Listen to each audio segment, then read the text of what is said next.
Hello. कैसे हैं आप लोग? आप सभी का स्वागत है मेरे YouTube चैनल पे। आज हम लोग फिर से केटिया में कुछ एनालिसिस वर्क को देखते हैं। इसमें हम लोग स्ट्रेस एनालिसिस देखते हैं और क्योंकि ये काफ़ी बेसिक है तो मैं इसमें एक सिंपल स्ट्रक्चर लूँगा। सिंपल स्ट्रक्चर ना लेके मैं एक बीम ले लेता हूँ, जिससे आप सभी को समझने में भी आसानी आसानी होगी और आपको पार्ट क्रिएट करने में भी आसानी होगी। ठीक है, तो चलिए शुरू करते हैं। और हाँ, आप सभी का बहुत बहुत धन्यवाद। आप सभी ने मेरे YouTube चैनल को सराहा। आप सभी के व्यूज आ रहे हैं, अच्छा लग रहा है। ऐसे ही अपना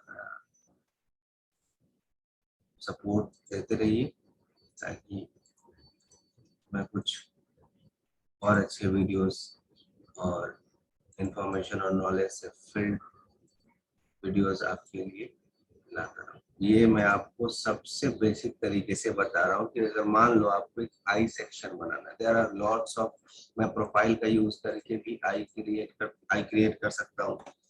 बट क्योंकि मैंने पहले ही बताया कि मैं ये वीडियोस जो है वो एक बिगिनर के को ध्यान में रख के मैं बना रहा हूँ। ठीक है, ऐसा नहीं आप ये मान के चलना कि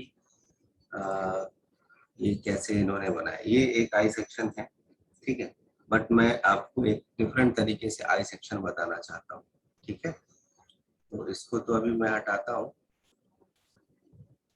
मैं काफी बेसिक्स तरीके से आपको बता रहा हूँ जिससे आप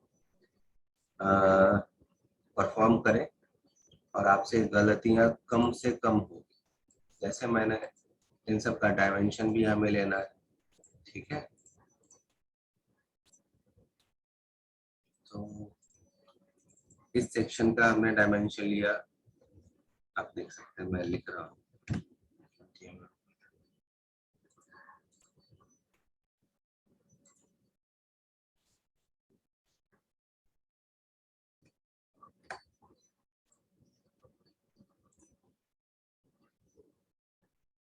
ठीक है, अभी हमारे पास 2020 है।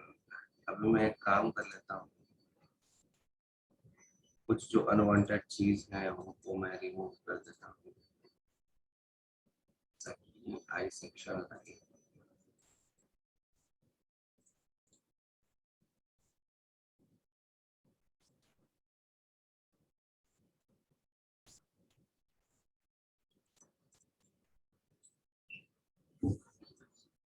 ये लेंथ हमारे पास है 199 में से 200 mm करते हैं।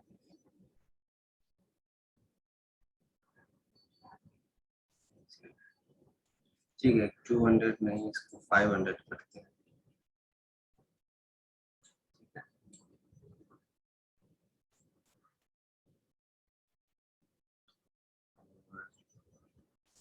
इसे 20 ना करके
किसी भी स्ट्रक्चर ड्राइंग डिजाइन में सबसे बेसिक चीज और सबसे इम्पोर्टेंट चीज ये होता है कि आप अपने डायमेंशन को अच्छे से अरेंज करें और उन्हें अच्छे से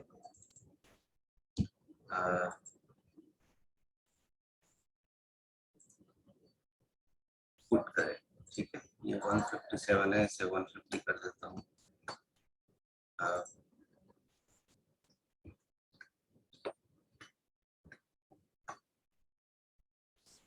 तो ये मेरा आई सेक्शन हर तरफ से कंस्ट्रेंट, ठीक है, ये किसी भी तरफ मूव नहीं होगा।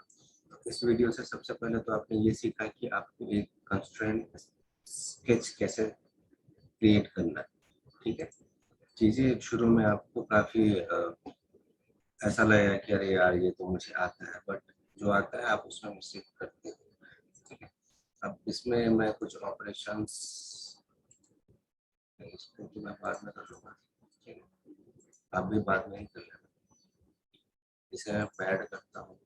ठीक, और ये इसका लेंथ मैं लेता हूँ 400। तो ये हमारे पास 400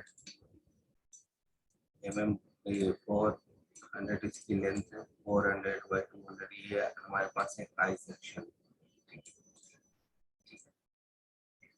तो इसे select कर देते हैं।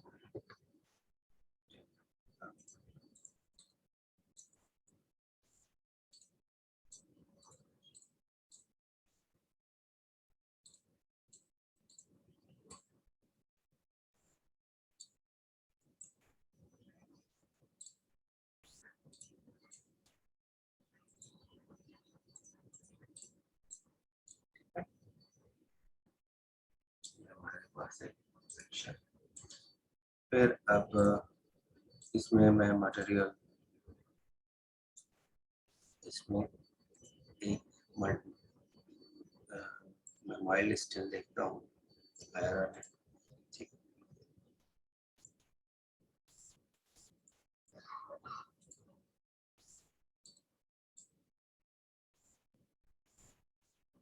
ये हमारा आयरन का सेक्शन हो गया। ठीक है, अब हम इसका एक एनालिसिस करते हैं। ठीक है, इस बॉडी का एनालिसिस करते हैं। Let's start.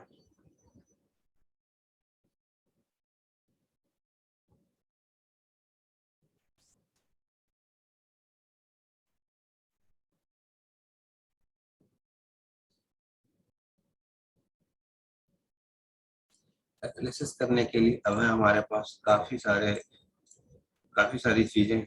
शुरुआत हमें कहाँ से करना है, तो मैं इसमें दो तीन डिफरेंट डिफरेंट तरीके से मैं एनालिसिस करता हूँ। जैसे मान लिया जाए कि हमारा ये एंड जो है, ये हमारा क्लैंप है।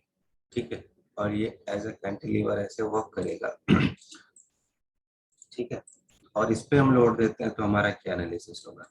या फिर मैं इन दोनों सेक्शन को, इस एंड को और इस एंड को मैं फिक्स करता हूँ, तो ये इसके कॉलम हो जाएंगे, और ये बीम की तरह अगर इस पे लोड देता हूँ तो फिर क्या होगा। तो चलो शुरुआत करते हैं, पहले एक एंड को फिक्स करके हमने एक इस एंड को हमने फिक्स किया। ठीक है, अब इस पे हमने इस एंड पे, इस एंड पे एंड इस एंड पे हमने 5 न्यूटन मीटर स्क्वायर का लोड दिया। अब हम इसे कैलकुलेट करते हैं। ठीक है, कैलकुलेट करने के बाद इसका एक मेश जनरेट होता है, एक स्ट्रक्चर जनरेट होता है। तो वो सारी चीजें हमें दिखती हैं, और सबके लिए अलग अलग टूल्स हैं। तो उसको देखने के लिए देखिए, अगर हमने 5 न्यूटन का मीटर स्क्वायर का लोड दिया है इस पे, तो इसमें एक डिफॉर्मेशन आ रहा है। ठीक है, और वो डिफॉर्मेशन ऐसा है क्योंकि हमारे ये नीचे का एंड ओपन था, this and was open and was not supported. तो उस लोड के कारण, क्योंकि हमने लोड यहाँ के अलावा हमने इसके टॉप पे भी दिया है, आप देख सकते हैं इसके अदर डिफॉर्मेशंस को। ठीक है, यू कैन सी एवरीथिंग। ठीक है, हेंस बिकॉज हमारा ये एंड फिक्स था, तो क्योंकि हमारा एंड फिक्स था जिस कारण से हमारा यहाँ पे इसके इस एंड पे मॉलिक्यूलर एक्टिविटीज काफी ज्यादा बढ़ गया, उसके बीच रिएक्शंस बढ़ा, तो उसके कारण यहाँ पे हीट जनरेट हुआ। ठीक है, ये ठीक,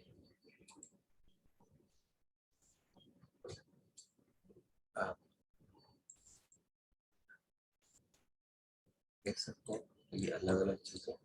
ठीक, अगर आप नेक्स्ट देखते हैं,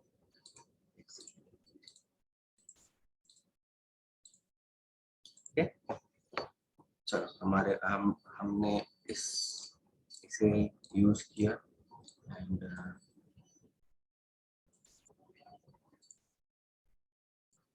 अगर मैं इसके दूसरे एनालिसिस को, जैसा कि मैंने आपको बताया कि मैंने इस फेस को क्लैंप किया, इस फेस को क्लैंप किया, इसे फिक्स किया एंड इसे फिक्स किया, ठीक है, फिक्स हो गया। अब इस एंड पे हमें लोड देना है, तो लोड इस बार मैं बढ़ा के दूंगा,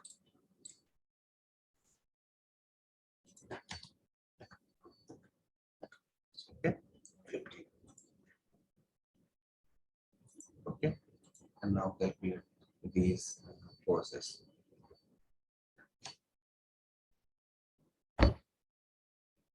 Okay,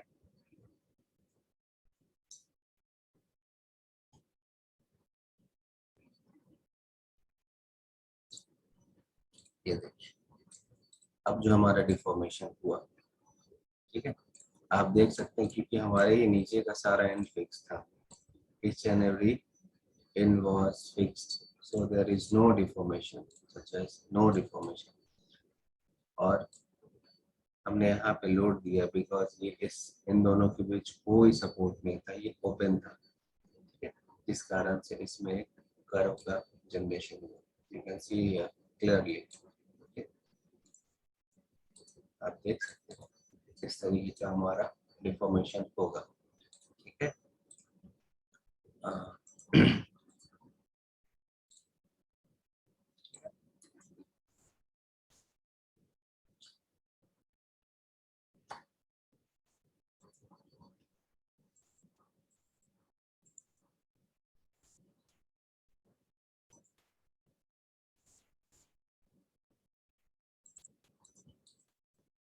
और ये जो भी है ये फेल्योर नहीं कहा जाएगा, ये इसकी इलास्टिसिटी